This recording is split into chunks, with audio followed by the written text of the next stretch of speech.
Hey folks, so we're in something a little bit special today. We're in a Porsche 718 Cayman. I actually like saying it that way instead of 718. You know, 718, it just rolls off the tongue so nicely, if you get what I mean. And so we're heading to my favorite stretch of road. It's actually a work day, so hopefully there won't be that much traffic there. And we'll see what this car is all about. Launched recently, you'll see the side of the car later. It's got Porsche Center Penang on it. It was launched in Porsche Center Penang, which is actually in Juru Auto City. Nice new place. If you're ever in Juru, do drop by and have a look. Great coffee, by the way, just to let you know. And they've got a coffee machine in there that costs more than all my cars put together. Yeah, no kidding. So anyway, yeah, like I said, we're in this beautiful 718 Cayman. It's just about noon, 11:59 a.m. and we're gonna head to Uluyam. Hopefully there won't be that much traffic, and we get to see what this car is all about. Before we get to the Cayman, let's talk a little bit about bikes on the federal highway. Now, very recently, Malay Mail came out with a rather biased article, you know, which I thought was rather uncalled for. The writer is obviously not a biker, and they always say, you know, walk a mile in a man's shoes before you criticize. The article sounded very much like the writer was accusing bikes of arbitrarily, willfully and wantonly using the federal highway among all the cars. And just for your information, a little bit of fact checking would have revealed that the bike lanes on the federal highway are actually being refurbished right now. Huge swathes of it are actually closed to bikes, and we're filtered. I say we because I also bike.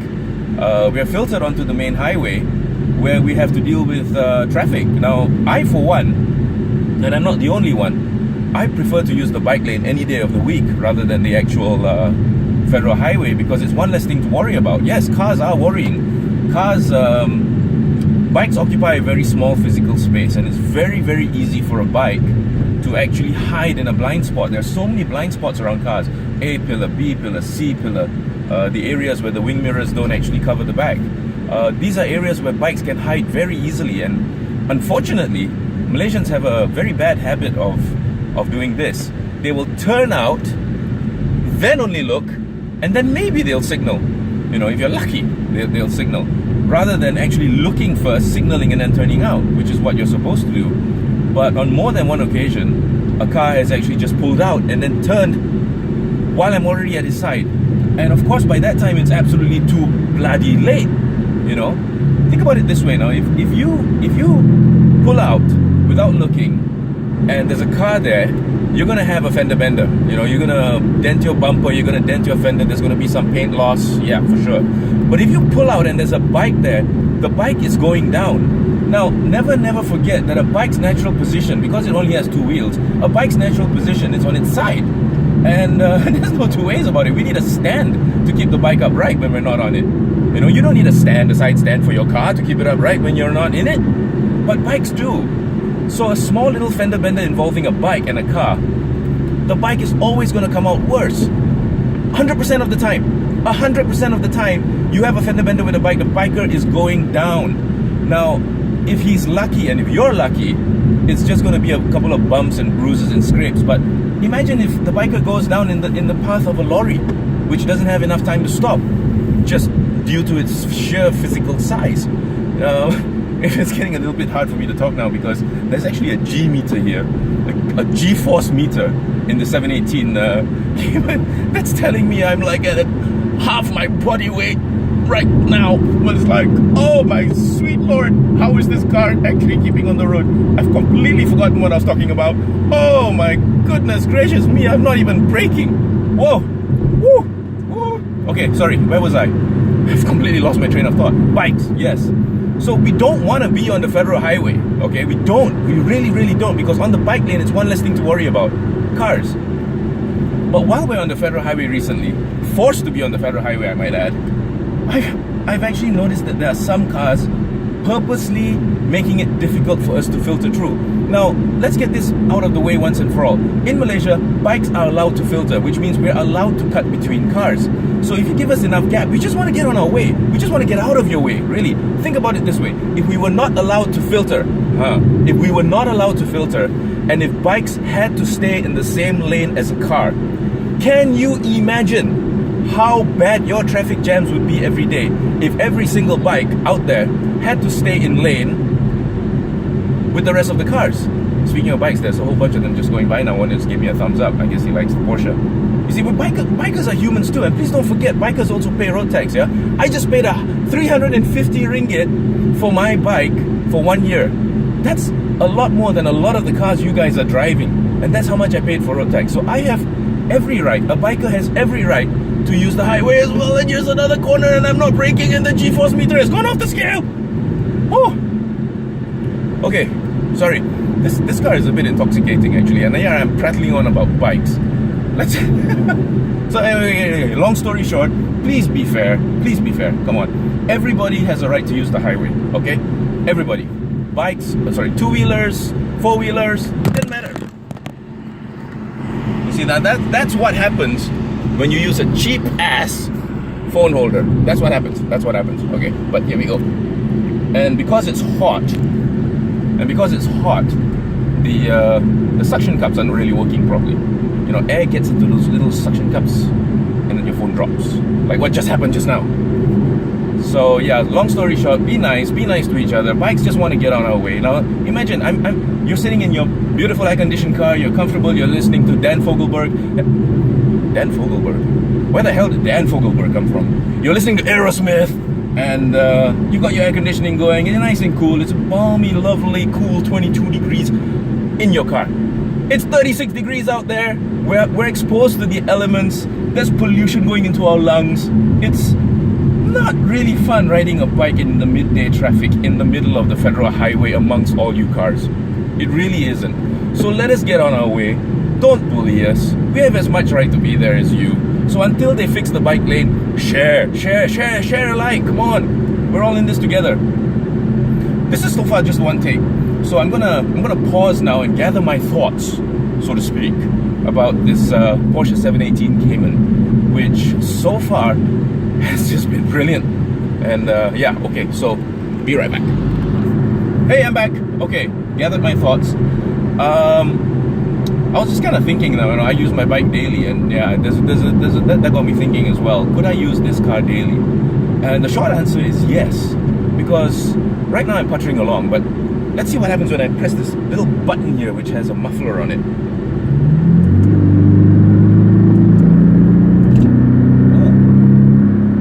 Oh, hello. Oh, hello. Can you hear that?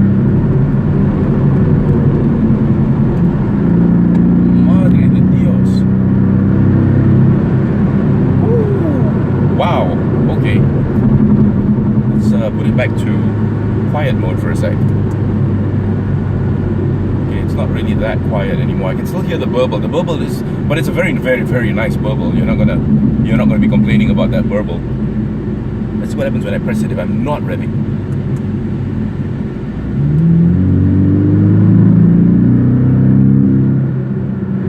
Ooh. Okay, we're gonna call that angry mode, because it does really sound quite angry.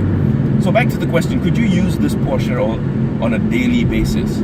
Okay, if you can get by the fact that it's only got two seats, one for you and one for somebody else lucky enough to be with you, there's absolutely no room here, back here, nothing. I think you could put a file folder behind one of the seats, and back there's the engine. We'll get to the engine later. But that's the engine. There is an engine there, even though you can't see it. And that's my only gripe about the Cayman, really. I can't see the engine. Now, Porsches, Ferraris, Bugattis, Lamborghinis, Alfa Romeo, the heart of the car is the engine, you know. In fact, Alfa Romeo, the last one I just mentioned, Cure Sportivo, Alfa Romeo. The heart, the sporting heart, that is, you know, the soul of the car. And you want to hear it, you want to see it. Not just hear it, you want to see it, yes. And through the windscreen at the back, if you're outside looking in, and I'll show it to you later, you just see a parcel shelf, a beam and a couple of speakers. The engine is actually hidden. I can't even take a photograph of it because I'd have to remove the compartment, which begs the question, how difficult it is to service this car. So, you know, only go back to SDAP, Sime Darby Auto Performance. They know your car best. And to get it serviced. So, okay, yeah, That's probably my only gripe, that I can't see the engine. And you know what? It's a small gripe. It's hardly even worth mentioning, because I doubt that anybody who buys this car is going to complain about that. Yeah, so using it daily, you've got a bit of a boot in front. A boot in front. You got a bit of a boot in front. And I think you could fit a couple of suitcases in there, maybe a couple of overnight bags.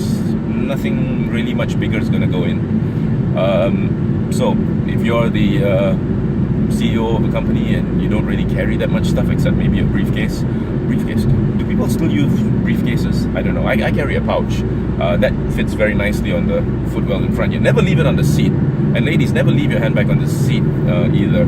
It's just a big, bold, neon lit invitation for somebody to smash your window and grab it. So yeah, don't do that. Okay, I'm going to enjoy this car a little bit more now because the twisties are starting. Hey, I'm back. Yeah, I kind of scared myself there a little bit. I'm glad it wasn't on camera. The back end kind of stepped out, but the traction control, of course, caught it. I'm not going to say it was my lightning reflexes, because it probably was more the car than me. So there you go. This car really makes you a better driver, because it seems to know exactly what you want to do and how badly you want to do it. So I'm just prattling along now. I'm not even really looking at the speedometer. I don't really want to know, but I think it's pretty fair to say that I'm going at a rather decent clip, and this car is just lapping it up.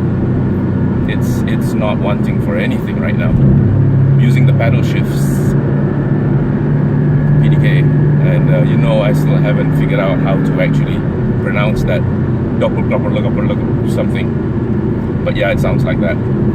But what else this sounds like is pure heaven. I haven't even got the angry button pushed right now.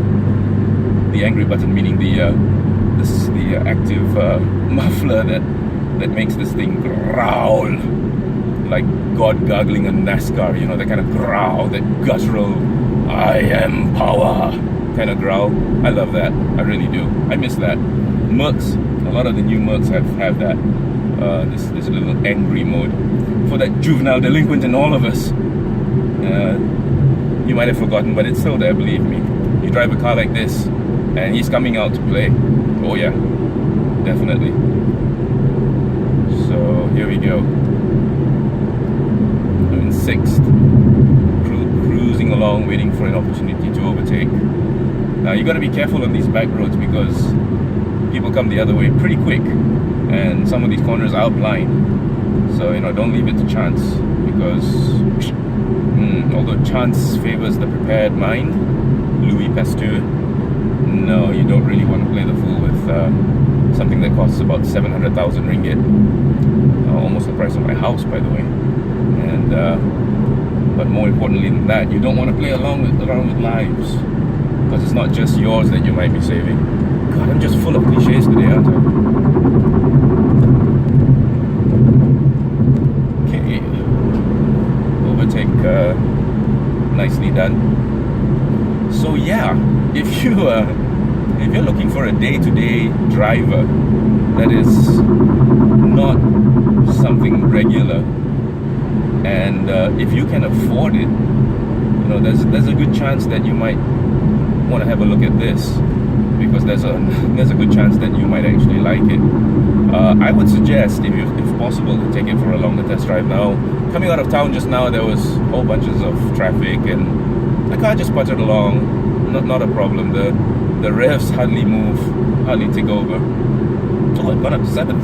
See, that's the cool thing. Even though I'm in automatic mode right now, there's right in the center, line of sight, there's a display that's showing me what gear I'm in, which I love. I love the fact that I know exactly which gear I'm in, despite the fact that I'm not playing with the paddle shifts right now. Just got it in D, and I can switch to the sport mode anytime I want. And I'm gonna buy a new phone holder pretty soon.